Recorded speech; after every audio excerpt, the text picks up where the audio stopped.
Welcome to Sales Accelerators, Winning Strategies for Financial Professionals, an educational webinar series that explores the latest tools and concepts to help boost your sales performance and drive business growth.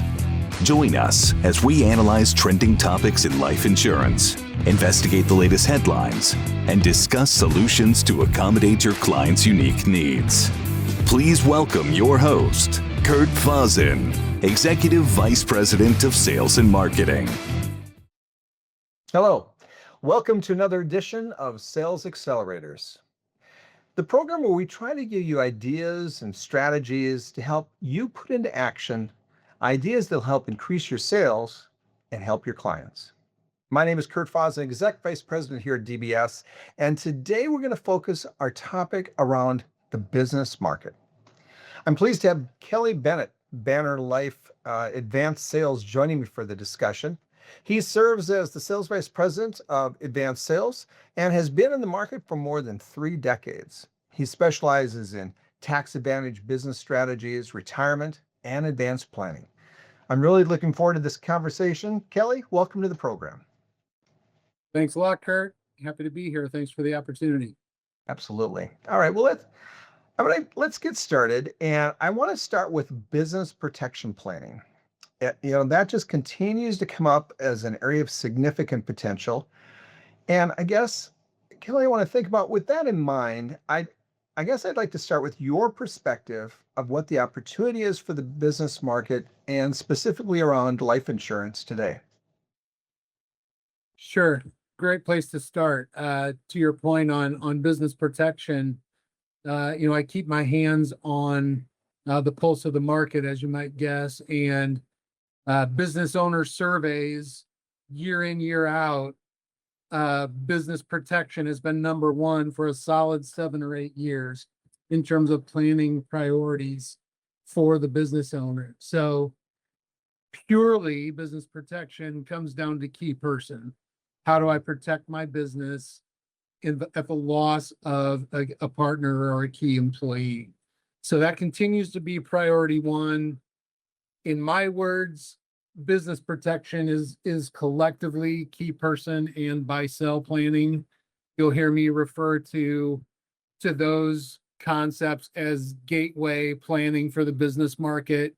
You really can't go in and talk about deferred comp and flip-flop reverse split dollar and all the crazy stuff if you don't have a good foundational base protecting that business. And that, to me, really is that solid planning around key person and buy-sell. Yeah, when you think about non-sole proprietorships, is there, when you think about the type of plan you just talked about, buy-sells and things like that, any insights that you've seen over the years around those type of businesses? Yeah, that's a perfect segue to another one of the topics I love to hit on, and that is, that the market size and the market opportunity is tremendous. And if you start all the way at the top of the funnel, you've got 26 million small and medium-sized businesses in the U.S. Right. Well, 20 out of those 26 million are true single owner operation. So I say the funnel narrows pretty quickly, but there are still 6 million small and medium-sized businesses with employees. And when I talk about the target market, I think that gets quickly to the sweet spot of where the planning opportunity is. If there's somebody's interest at heart above and beyond the sole owner, now you're talking about planning opportunity. So 6 million small and medium sized with employees. Excuse me, if I drill a little bit further, I would say revenues between 1 million and 100 million. That's your true keep me away from the things where we're going to talk and have no action, and keep me away from the things that are going to be 90% red tape and little success. So size of market and in terms of revenue, I think those are great ways to try to filter your prospects. It really feels like you're talking about Main Street America.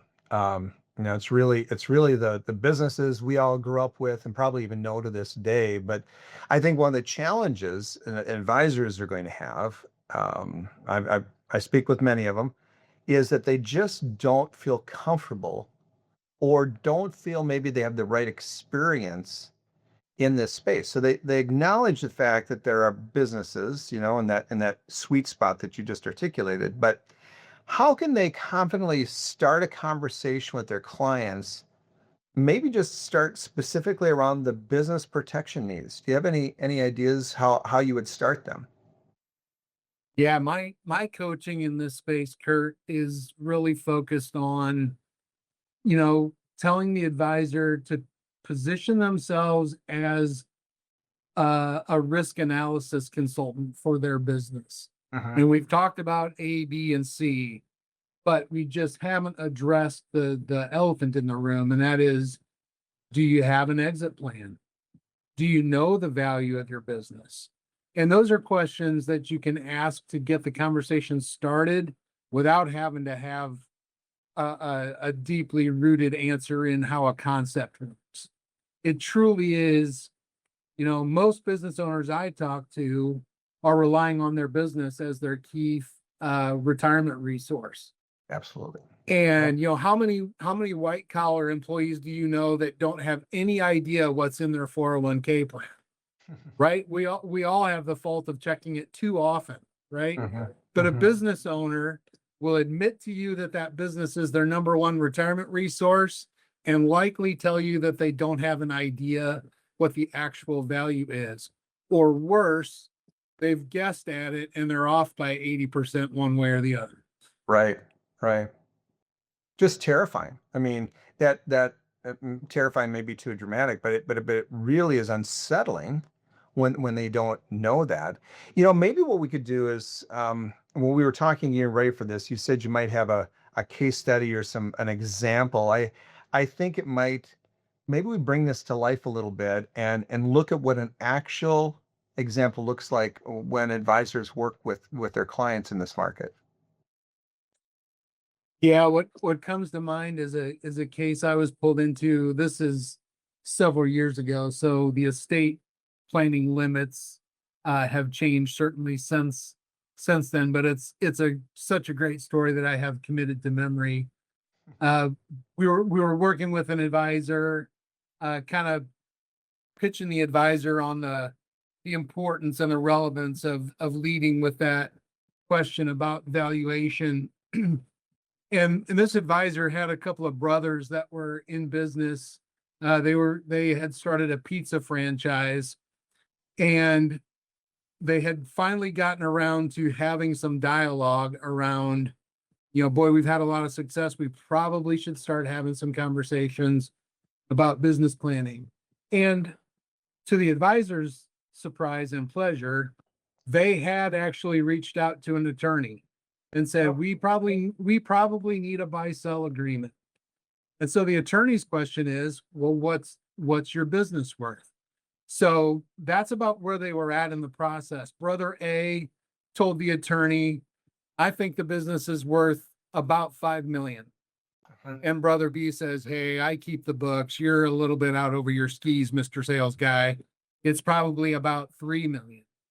Uh-huh. And so just like I see all day, every day, almost literally, that magically ends up in the value of that business being 4 million. Brother A says 3 million, brother B says 5 million. They say, okay, 4 million, call the attorney, off we go. Well, the advisor had been exposed to kind of our recommended process about securing an informal valuation and making those decisions based on some real data. And in that particular case, the data came back suggesting that the business was worth a little over $10 million. Wow. Yeah. So the story I love to tell there is, here were a couple of brothers that were doing the right things. So let me back up a half step, Kurt, and talk about the fact that 5 out of 6 businesses don't have a buy sell agreement with insurance behind it doing the funding. Right. And the 1 out of 6 businesses that does guessed at the value, has a buy sell that's been in the drawer for 10 years. It names somebody that's not even working in the business anymore. I mean, you name it. The last survey I saw said 32% of buy sell agreements are unsigned and therefore unenforceable. So they're falling down all over the place, and they need help getting to the bottom of that. So back to the sales case study. We demonstrated to them why, in fact, that business was worth 10 million and not 3 or 4 or 5. And as is typically the case, we point out to them that, wow, these 3 key people are really the drivers of the value of this business. Do you want to secure that $10 million number as your retirement number? Then let's make sure we keep these key people. So not only is it insurance to fund a $10 million buy sell, it's insurance to fund retaining 3 key people that lock in that value as a retirement benefit for those employers. And the kind of moral of that story is here's a couple of brothers that were about to pat themselves on the back for getting the planning done. Yes, the insurance maybe was more than they originally thought. Excuse me. But I like to remind people, had they not gone through that process and they went ahead and did the planning and they bought the insurance for the wrong amount, what could have happened would most likely have been disastrous. Right. Brother A passes away. Survivor of brother A gets paid their $2 million half on a business that was really worth 10. What happens at the time of an untimely death in a business? What can happen and often does? It gets audited for estate tax purposes. Absolutely. So at that time, the estate tax limit was I don't know, 6 million, I want to say. Anyway, I'm not going to dive into the details of the numbers, but the bottom line is, here's a couple of brothers that thought they had done everything right, even if they would have funded it at that wrong amount. They thought they were doing the right thing. But what would and could happen is the surviving family gets 2 million in proceeds. The other family says, I'm mixing up the names here. The moral of the story, Kurt, is that the 2 million they were paid in insurance proceeds in that case would not have even been enough to pay their share of the estate tax burden, let alone living happily ever after, as was considered. So it just paints a picture of how critical it is to understand the value, and why we at Banner believe in standing on the soapbox about how critically important getting a business valuation done is as part of that risk analysis and planning process around business protection. Kelly, that's super helpful. Thank you.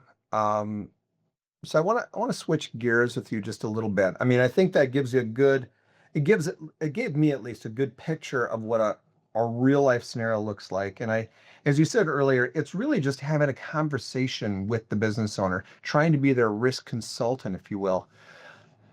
The way I want to switch the conversation with you right now, though, is talk about Banner, the company that you work for and represent. And you guys are the titans in the industry around term insurance. So talk to me about term life insurance. Should it be the right fit for addressing these types of protection needs for a business? Yeah, fair question, Kurt. As you know, I have a background in the industry that extends beyond Banner, and was a little more, so I've touched business planning across the broad product spectrum. So one of the things that I viewed as a challenge here was, what does this look like with a term portfolio? And not just a term portfolio, but a competitive term portfolio from a pricing standpoint, from an ease of doing business standpoint. Where do we go with this thing? And so again, I think I've demonstrated that I'm a statistics guy, right? And one of the other things that I like to lean on is a little over 60% of all insurance funding that's done in the business market concepts is term insurance. And that's because key person and buy sell are by far and away the highest volume concepts in the industry. Right. So from a case count standpoint, it's probably 80%. From a premium standpoint, it's, closer to 60%. But what I don't have a problem with is what I think Banner represents is an easy way to have table stakes planning in your back pocket without having to be a concepts expert. If you have faith and use in Banner from a pricing and an ease of doing business standpoint, what a perfect marriage to now know that there's advanced market support behind that. Will help you walk through anything about the concept that you don't understand. We've got admin, some tweaks to our admin that are going to help us in the business market. We've got a couple of key changes to our underwriting that are going to help us in this market, particularly as we start looking at multi-life buy-sell agreements. We're going to have some nice table shave type programs to help those multi-life buy-sell cases. Generous multiples on key person, multiples of income, limits on insurance, and on buy-sell financial underwriting. You've got not only adept financial underwriting people on our underwriting staff and on our large case team, but I've now been added to the underwriting staff from a buy-sell funding standpoint, so that somebody on the sales side has a voice relative to the critical nature of what we're trying to accomplish in a buy-sell. And so I'm part of the financial underwriting team. I'll be leaning on use of some new tools that we talked about in the last segment, and news to come on that, but really excited about the things we're going to bring to the table. Yeah, I think that's great. I mean, in a nutshell, I mean, I think what I'm hearing you say is you've got the experience, expertise, and the backbone, but more importantly, at a broad level, term insurance is just super affordable. And so when you look at a business, and I've not been affiliated with a business yet that doesn't think very keenly about managing expenses and bottom line and various things, that's attractive.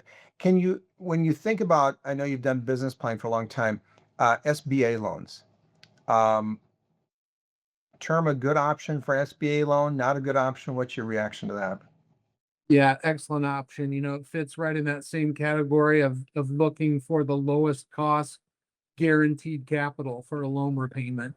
And we have not only is term the ideal product for it, we've done a lot of creative stuff to amp up our planning and process around SBA loans. So I was just sharing some data. Our SBA loans are up. We're at 160% of prior year on term sales in the SBA loan space. Wow. And in some cases, with now our instant decision and our quick quotes, et cetera, we have had instances of being able to get the insurance inked during the closing process on the loan. So the product's appropriate. Our process is winning advisors over for use in that space. And it's a huge space. That is an $80 billion coverage opportunity annually in terms of SBA loan coverage. And so again, we're trying to streamline that, and that's something to look at in terms of a practice changing effort, and a great fit for term.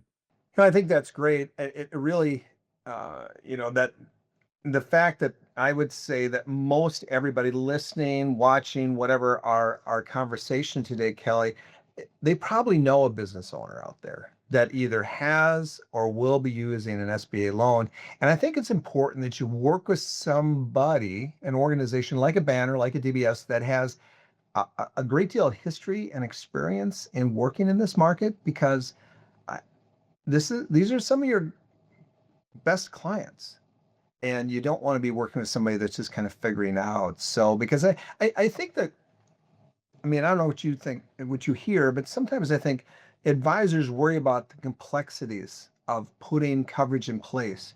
So Kelly, from your perspective, is the process for securing business coverage, the amount that's needed, something that advisors really need to worry about struggling with as they come, go back to your example just a minute ago. They discover that the business is worth $10 million. Well, okay, that's a lot of coverage. How does Banner react to that type of market? Yeah, great. I think I look back over the prior year, and it's exciting to see a handful of things that we've done that are getting us better equipped for the business market, better equipped for the large case market. So, we've done things like increasing our accelerated underwriting up to 5 million. Again, those have age boundaries, but I think it's 5 million up to 60 or 65, forgetting. Our retention limit now is increased up to 10 million. Our auto bind limit is now at 40 million. Wow. And to your point about the large cases and complex cases, so we've created within our underwriting a walled off large case underwriting team where there are 7 underwriters, one specifically dedicated to financial underwriting, and the others around the health underwriting on large cases. And for that, we're defining that as 10 million plus on face amount, or 5 million plus face amount, 10,000 plus annual premium. So if it meets either of those thresholds, it's going to get white glove handling from underwriting, a call from them, a call from advanced markets on making sure we walk through setup. There's not going to be any auto decline on those cases. It's going to be reviewed at a minimum by a manager or sent to advanced markets on a business case for our review. So we're never going to be one and done on a large or business case. We're going to try to find a way to communicate with the advisor and the GA and find a way to get this done. And we continually look for programs. I mentioned the underwriting programs we're taking a look at for business markets earlier. That fits in that box too. So we really do want to make it easy for people to add the business market to their practice without being worried about the complexities. And certainly the complexities are minimized in the key person and buy-sell space. And that's, obviously where we're going to spend our time. That's perfect. That's perfect. We've covered a lot of waterfront around business planning and how life insurance, specifically term insurance, really can play a vital role, and how Banner is well positioned to help support this market. Can you take a step back and just think about what else, if you were one of the advisors, joining us today, what else should they really know about regarding business life insurance coverage before we wrap up this morning? Yeah, we touched on a lot of the pieces of it. My advice is have your antenna up and don't paint yourself into a corner. The opportunities I know from practice are so prevalent in the marketplace. Kurt used the phrase Main Street, and it's all day, every day. It's the people you run into. And no matter where you turn, there's opportunities to leverage business market. If you're low end, you're going to have plenty of mom and pop businesses that are going to have these opportunities. If you're at the other end of the spectrum, there's a tremendous correlation between wealth planning and business owner planning. I believe it's something to the neighborhood of 60% of American households with more than 3 million in AUM are business owner households. So you have a tremendous opportunity to secure the business by bringing another, piece of the wallet into the equation, and addressing the other risks that they have. So it's, what's the famous saying? Don't sweat the details. I'm not going to suggest that they're not important, but you've got help in a lot of places here. If you can uncover the opportunity that they've not addressed, that protection risk or that buy sell, or even the stuff that Banner might not get.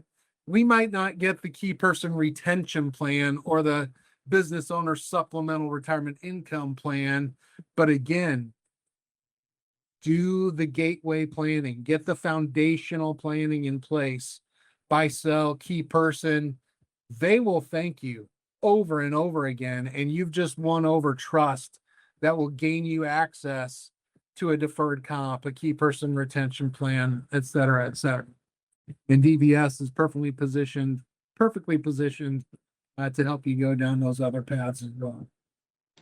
Kelly, thank you. That's perfect. And I think it's great advice, right? I mean, there's opportunity around every corner. And I think it's a matter of you taking a moment and just thinking about the people on Main Street, the people in your book. A lot of you manage assets and you have assets under management. So think about which of those clients may make sense, because I think it's important as a holistic financial advisor. Are you bringing those solutions to people to help them protect their businesses and the things that matter the most? I want to remind you also of the resources you have here at DBS, from our case design team to our advanced markets team to our advanced underwriting team. We're here to help you every single step of the way. Well, Kelly, any final comments for our audience before we go today? Mostly, I just thank you for the opportunity, Kurt, and looking forward to engaging with your team and your advisors. I've got some history with you folks up at DBS, of course, and looking forward to leveraging the tools that we're bringing to market for advanced markets and business market planning. So thanks a lot for the opportunity today. Absolutely. And thank you, every single one of you, for taking time out of your busy day for joining us for another edition of Sales Accelerators. We appreciate everything you do. We appreciate the trust you place in DBS, and I look forward to seeing you again right here next time. Take care, everybody.